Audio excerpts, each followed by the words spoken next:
Welcome to vlogs of மலர். இன்னைக்கு நம்ம பண்ண போறது சாம்பார் சாதம் பண்ண போறோம். வாங்க வீடியோக்குள்ள போகலாம். சாம்பார் சாதம், பப்படம், தயிர், பிக்கிள், ஊறுகாய் வச்சு சாம்பார் சாதத்துக்காக ஒரு 10 சின்ன உள்ளி தோல் எடுத்து வச்சிருக்கிறேன். காயம், பூண்டு, 1 கப் அரிசி, 1/2 கப் பருப்பு. பருப்பு என்ன பருப்பு? சாம்பார் பருப்பும் சேர்த்துக்கலாம், சிறுவேத்த பருப்பும் சேர்த்துக்கலாம். பருப்பும் அரிசியும் ரெண்டும் சேர்த்து நல்லா வாஷ் பண்ணி குக்கர்ல போடணும். 1/2 கப் வரும். 1 கப் அரிசி, 1/2 கப் பருப்பு. அதுக்கு 4 கப் தண்ணி ஊற்றணும். தண்ணி ஆட் பண்ணிட்டு நம்ம உடைச்சி வச்சிருக்கக்கூடிய 10 சின்ன உள்ளி, 7 பல் பூண்டு, 1 தக்காளி, தக்காளியை இந்த மாதிரி கட் பண்ணிக்கணும். 2 பச்சை மிளகு கீரி போட்டுக்கணும். 1/4 டீஸ்பூன் மஞ்சள் பொடி. இவ்வளவும் சேர்த்து நல்லா மிக்ஸ் பண்ணிட்டு குக்கர்ல 3 விசில் விடணும். இது கொதி வந்ததுக்கு அப்புறமா லிட்டு போட்டா போதும். லிட்டு போட்டு மூடி 3 விசில் விடணும்.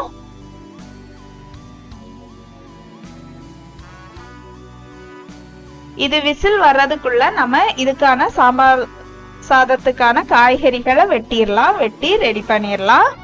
ஒரு தண்ணியில வெட்டி வச்சுக்கணும் காய்கறிகளை. ஒரு பாத்திரத்துல கொஞ்சமா எண்ணெய் சேர்த்துட்டு நம்ம வெட்டி வச்சிருக்கக்கூடிய காய்கறிகள், கத்தரிக்காய், முருங்கைக்காய், உருளைக்கிழங்கு, வெள்ளரிக்காய், கேரட், பூசணிக்காய், அப்புறம் சீனி அவரைக்காய். இதுல உங்களுக்கு என்ன காய்கறி வேணுமோ நீங்க ஆட் பண்ணிக்கலாம். நான் இவ்வளோ காய்கறியும் தான் ஆட் பண்ணி இருக்கிறேன். சேர்த்து எண்ணெயில சேர்த்துக்கணும்.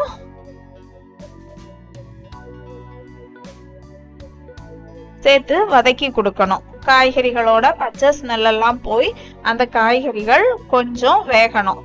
குக்கர்ல ஏன் போடலைன்னா காய்கறிகள்லாம் குழஞ்சி போயிடும். அதனாலதான் குக்கர்ல போட்டு வேக வைக்கல, அரிசியும் பருப்பு மட்டும் போட்டோம். இந்த பாத்திரத்துல வச்சு வதக்கி வேக வச்சுட்டு ஒரு 1/2 கப் தண்ணி ஊத்தி வேக வைக்கணும். அந்த காய் கொஞ்சம் வெந்ததுக்கு அப்புறமா 1 டேபிள் ஸ்பூன் வத்தல் பொடி, 1 டீஸ்பூன் மல்லிப்பொடி, 1 டேபிள் ஸ்பூன் சாம்பார் பொடி, இவ்வளவும் சேர்த்து நல்லா மிக்ஸ் பண்ணி கொடுக்கணும். இந்த சாம்பார் பொடி, வத்தல் பொடி, மல்லிப்பொடி, அதுல உள்ள பச்சை ஸ்மெல் எல்லாம் போகணும். அப்புறம் ஒரு நெல்லிக்காய் சைஸ் புளி ஊற வச்சிருந்தோம், அந்த புளி தண்ணி அதுவும் சேர்த்து நல்லா மிக்ஸ் பண்ணி கொடுக்கணும். தக்காளி, 1 தக்காளி நம்ம அரிசி பருப்புக்கு கூட வேக வச்சோம். 1 தக்காளிய இதுக்கு கூட சேர்த்துக்கணும். இந்த காய்கறி கூட சேர்த்து உப்பு, காய்கறி அரிசிக்கு தேவையான அளவு உப்பு.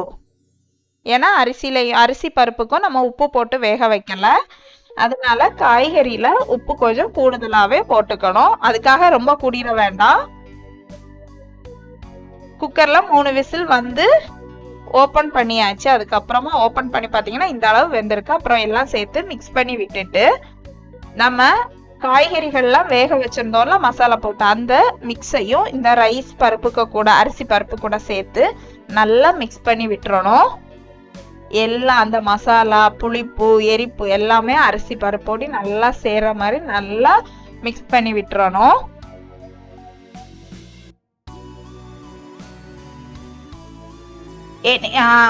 மிக்ஸ் பண்ணிட்டு அந்த குக்கரை நீங்க தனியா மாத்தி வச்சுட்டு தாளிக்கலாம். ஒரு பாத்திரம் வச்சு அதுல எண்ணெய் ஊத்தி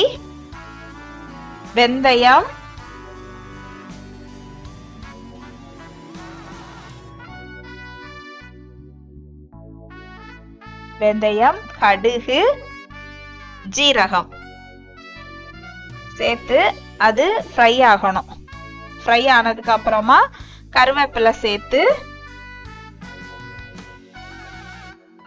நல்லா தாளிச்சு அதுக்கு கூட நீங்க பொடி சேர்க்கிறீங்கன்னா இப்ப தாளிச்சோன்ல இந்த நேரத்துல பொடி சேர்த்துக்கோங்க. நான் கட்டிக்காயம் சேர்த்ததுனால அரிசி பருப்புக்கு கூடயே சேர்த்து கட்டிக்காயம் வேக வச்சுட்டு தாளிச்சதையும் கொட்டி நல்லா மிக்ஸ் பண்ணி விட்டுறணும். சாம்பார் சாதம் ரெடி. சாம்பார் சாதத்துக்கு கூட தயிர், பப்படம், ஊறுகாய், பொட்டேட்டோ ஃப்ரை பண்ணது வச்சு சாப்பிட்டுக்கலாம். ரொம்ப டேஸ்டியாக இருக்கும் டிஃபன் பாக்ஸுக்கெல்லாம். இந்த வீடியோ உங்களுக்கு பிடிச்சிருந்ததுன்னா லைக் பண்ணுங்கள், ஷேர் பண்ணுங்கள், கமெண்ட் பண்ணுங்கள், சப்ஸ்கிரைப் பண்ணுங்கள். தேங்க்யூ.